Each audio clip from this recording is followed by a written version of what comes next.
बाप दी शफकत वखरी है, दुनिया फिर ले बाप दी शफकत वखरी है। बाप दी हल्ला शेरी शेर बना देंदी,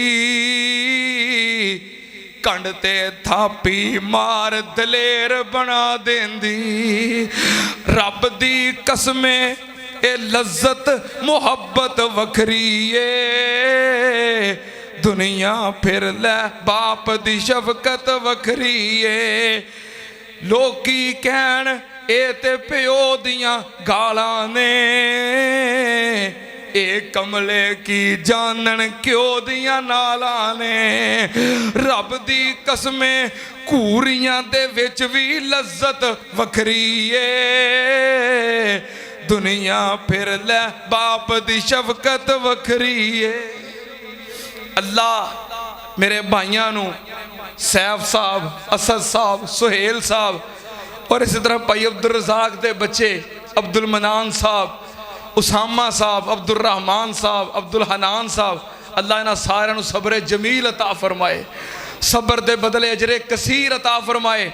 और मलक साहब दे वालिद मोहतरम हाजी मुहम्मद सुलेमान साहब, इन्हां दा हौसला है, इन्हां दा हौसला है। अल्लाह साडे बुजुर्गां नू और हौसला और हिम्मत अता फरमाए, सब्र जमील अता फरमाए, सब्र दे बदले अजरे कसीर अता फरमाए। एक दोस्त ने ना बड़ी फरमाइश की सी अशार दी, वक्त खत्म हो गया है, आखिर ते दो तीन जुमले सुना देना।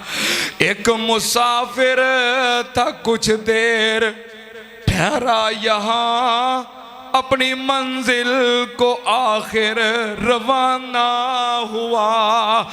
बात कल की है महसूस होता है यूं, जैसे बिछड़े हुए एक जमाना हुआ।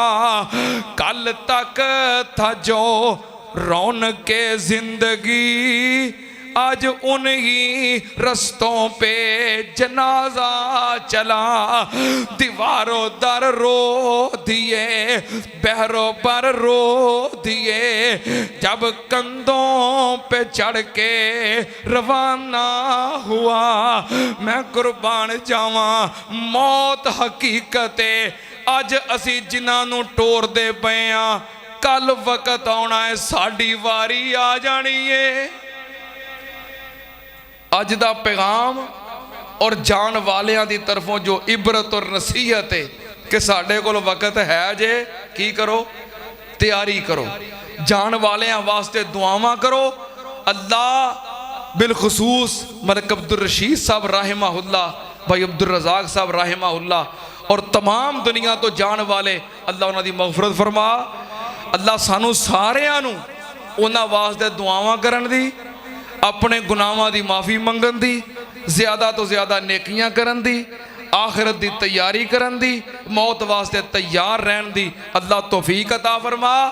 अल्लाह जान वालियां दा सानू नेमुल बदल अता फरमा, अल्लाह जान वालियां दा सानू नेमुल बदल अता फरमा।